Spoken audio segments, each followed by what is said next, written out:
Hey guys, Ben Barrows, also known as Random Crown, back for part 2 of the $22 Mini Monday 6 Max hand history review. If you guys haven't seen part 1, please go back and watch that now before continuing with this so you can be on the same page. With Ace 10 suited, under the Geezy, we put in a Riggedy Reezy and the BB defense. We get a 4 deuce 8 and C-bets, slightly less than what we made pre. They check call. We check back this tray turn, which doesn't change much, and just fold to their lead on the river since we completely miss. Now we pocket 7s into BB. Under the gun +1, nearly 3x's and cut off 3 bets, so it's an easy fold.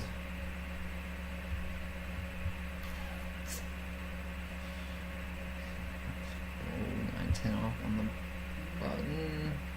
So we just fold against the cutoffs open.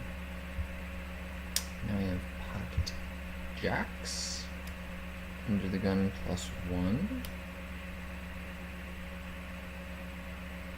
Easy open. BB defends. The queen 9 deuce to spade board. So we have second pair and the backdoor flush draw. King on the turn gives us a inside straight dreezy, and we just check it back to realize some equity for cheap. Queen in the river pairs the board. They check, so we can be pretty certain they don't have a queen or a king. So jacks are probably best. So that's why we min bet to hopefully induce them to call with like 9 or deuce or ace high. Or maybe even like try and check raise us with something just like 7-8, 5-6, just absolutely nothing. But they just decide to fold it absolutely nothing. And now we have ace keezy under the geezy. We raise to a little under 2.5x under the geezy +1 calls, and the button 3 bets us. We shippity dip it in. Call.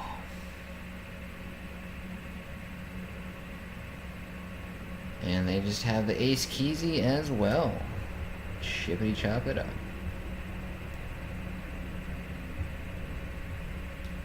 King 3 suited the BB. Is in raise from UTG +1.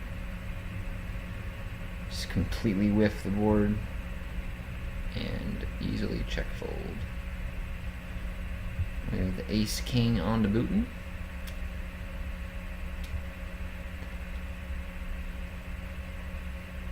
Under the gun min raises. Oh wait, hello. We skipped the hand. Ace king on the button. Under the gun opens. Under the gun +1, 3 bets, and we just 4 bet rip it. And get it through. Pick up a healthy pot.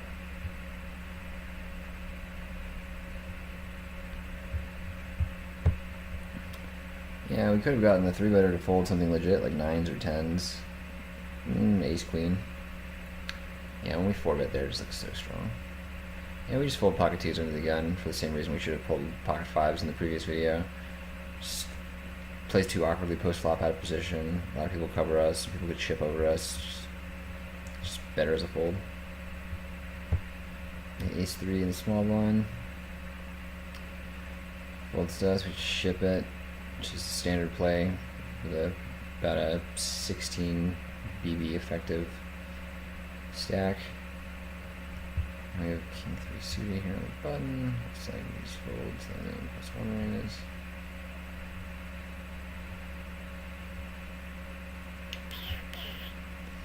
Seven jack and small blind. So yeah, just folds to us and we ship it in again. Pretty standard. 12 blind stack. Queen 8 off on the BB. Using a min raise from UTG. Get a jack 4 king to club board. Check, check. Blank turn. Check, check. And nothing on the river, so we just try and check it down, easily fold to the bet. Pot of fours in the small blind.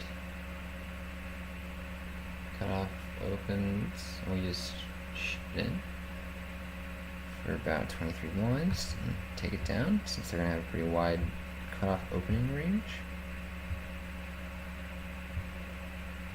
We have ace 10 suited in the BB. Looks like we just get a walk-ski. We have ace 7 in the SB. And an easy ship when it pulls to us. So we have less than 10 blinds and aces in the nuts in that kind of situation. We have 9 jack suited on button. Just had a call since 9 jack suited plays pretty well post in position, and the hijack opening range should be wide enough. Small blind just decides to call, even though they should be shipping with that stack size, and the the BB just does it for him, and we just fold since it's way too much for us. What could the small blind have been calling with there? 9-10 suited. Yeah, I guess something that has decent equity and you want to see a flop with. And then once someone chips it in, he's just like, alright, I got so much in there, might as well go with it. Now we have king queen off. Anything plus 1. Easy open. We ship the blinds.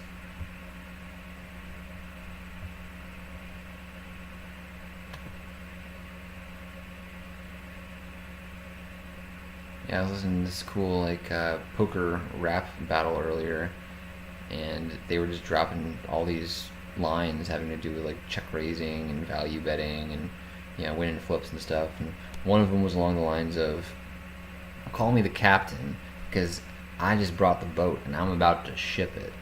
Dude, had me cracking up, dude. These are such hilariously creative lines. Like, I'm a big fan of rap in general, and just like how layered it is, and like how just in depth the lyrics can be, especially like when it's related to like socially conscious material. Like talking about like real issues that affect America and other places in the world. It's a really great way to get your message out and have people kind of like understand your plight and like legitimate issues that are going on like much more easily. But these guys were just having fun, and it was just refreshing to hear that kind of style of artistic expression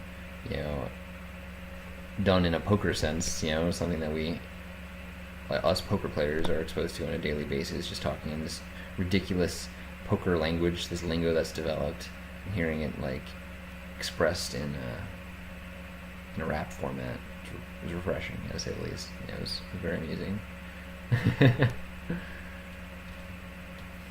But we have 2 pair here, and we ended up getting some value from top pair, top kicker. How did this go? So we have 8-6 in the BB. Under the gun, just one opens, we defend. Flop top pair. Check, check. Jack on the turn. And we just call because they're only wrapping Jack X. They could have, ace king, ace queen. Perhaps like a delay c-bet with like king queen. And then we river 2 pairs lead, and they call. Pretty standard. We just got lucky to suck out against their turn top pair, top kicker. King 8, SB. We fold into the button open. Ace jack on the cutoff.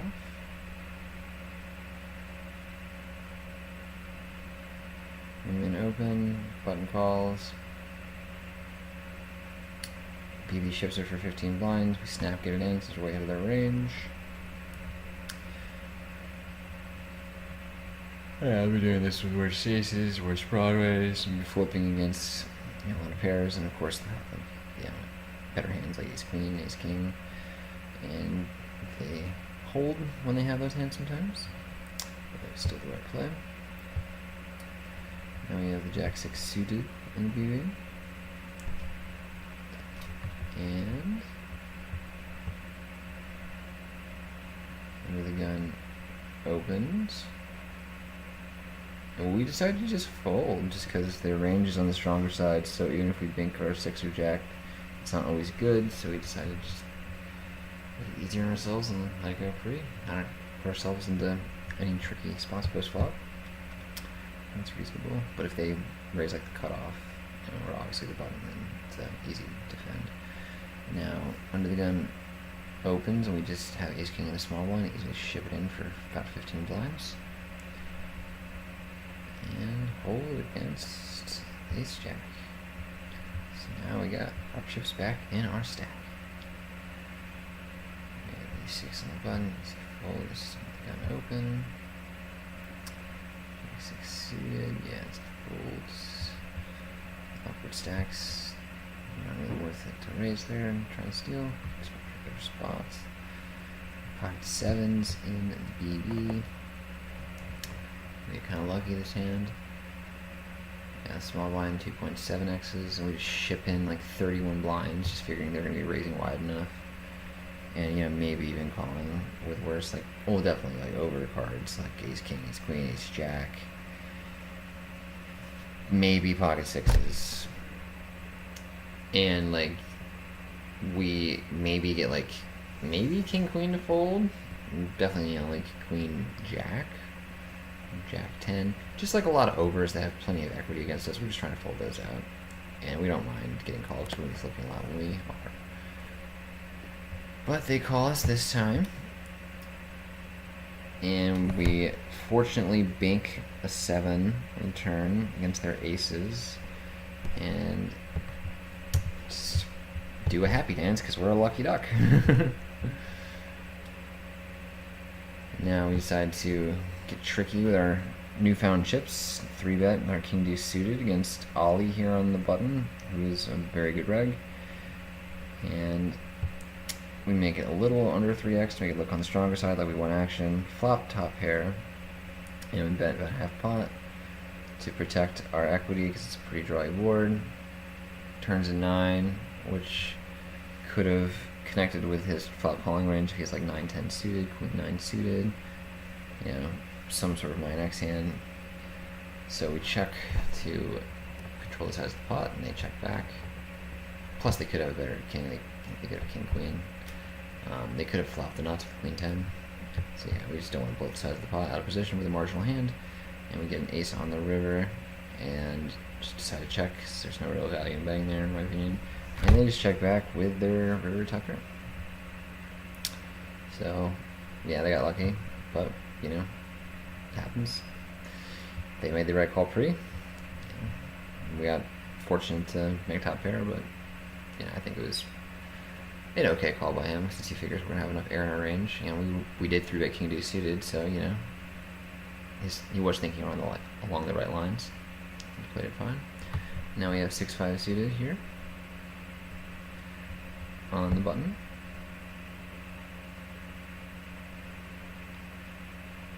Easy.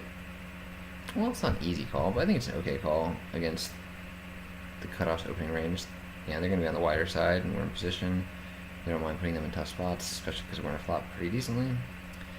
We do flop a flush draw, and they just check to us on this ace-8 board, and we just think that they're going to be check calling us a lot. So we just decided to check back and realize some free equity, and we make our flush with a straight flush redraw. And they bet, and we just call to disguise the strength of our hand. I think if we raise there, it looks really strong. I think they'll still include like 8x in our range a lot, since we would check that back sometimes, despite the flush draw being out there. But I think it's hard for him to put us on a flush when we raise the turn, because he would expect us to bet flush draws in the flop. But yeah, just because I think, you know, he can still include trips in range when, if we were to raise, then I think, yeah, calling to disguise the strength of our hand is probably better, especially when you consider that the 4 and the 9 of hearts improve us, whereas usually, you know, that would be a reason for raising, because you don't want to let a 4th heart roll off, you know, and then it would kill your action, or let them have a higher flush. So I think checking back, because yeah, we have those outs like in our favor rather than against us, is yeah, a good thing to do. So we do so, and they check the river, and then we just value bet a little more than 2/3 pot, and they just call us off with top pair, and we should be a decent pot.